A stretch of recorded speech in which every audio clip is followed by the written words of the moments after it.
We have only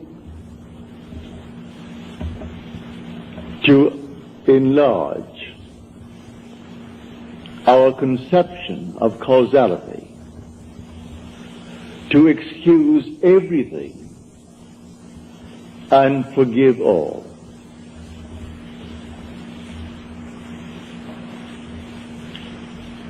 Now let me just state one little thought from Scripture first before we unfold it.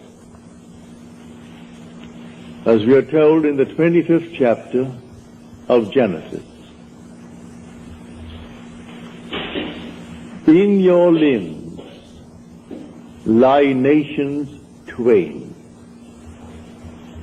rival races from their birth.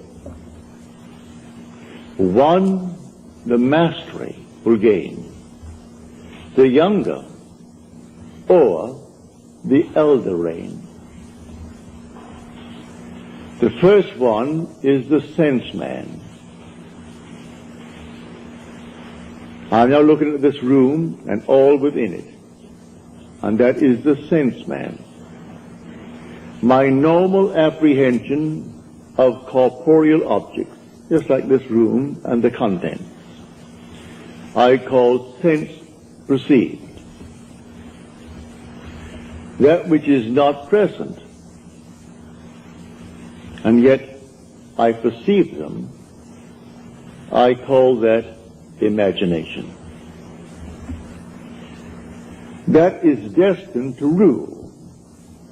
That is the second man, the Lord from heaven. The first man is of the earth, a man of dust. The second is from heaven.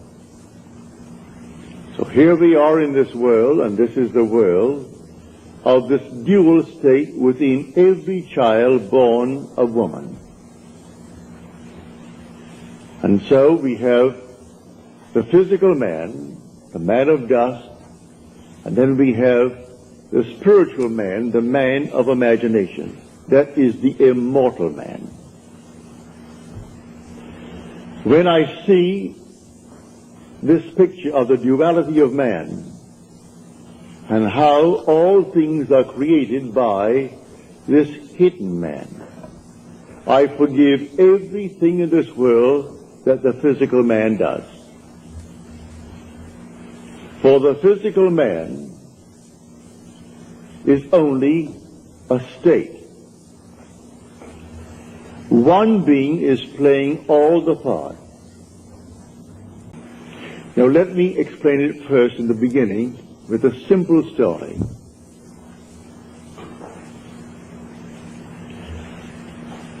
About 8 years ago, I was in New York for a month, and two of my brothers, Victor and Lawrence, came up and spent 2 weeks with me in New York City. They checked into the same hotel. They wanted to see everything they could within 2 weeks, and I bought them 14 shows. And sometimes they went even to an afternoon show. They wanted to see everything in the crowded 2 weeks.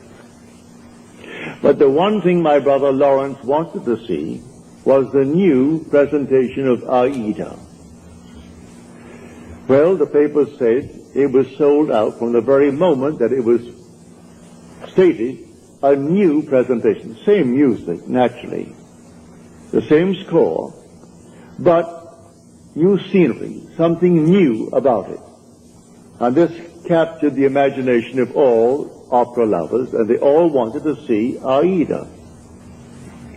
The one thing he wanted to see was Aida. But the papers had huge big ads. Not one seat is available.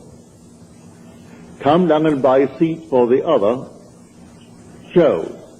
And this was the old Opera House around 40th Street and Broadway. It ran from Broadway to 7th.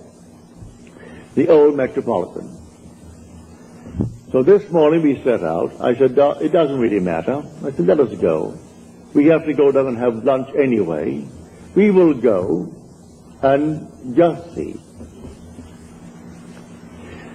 We got there, and these huge big signs on the outside, no seats for Aida available.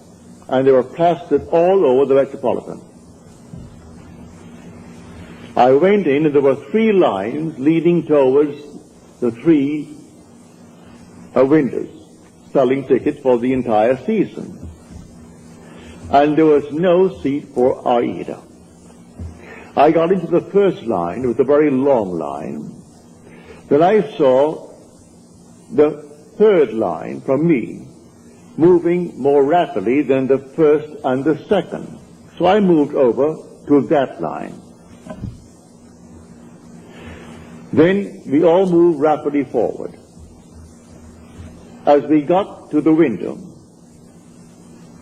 and seemingly no hope of getting tickets. But before I left my hotel room, I simply assumed that I had the tickets for my 2 brothers. I didn't want to go. They wanted to see it. So I assumed that I gave them the tickets.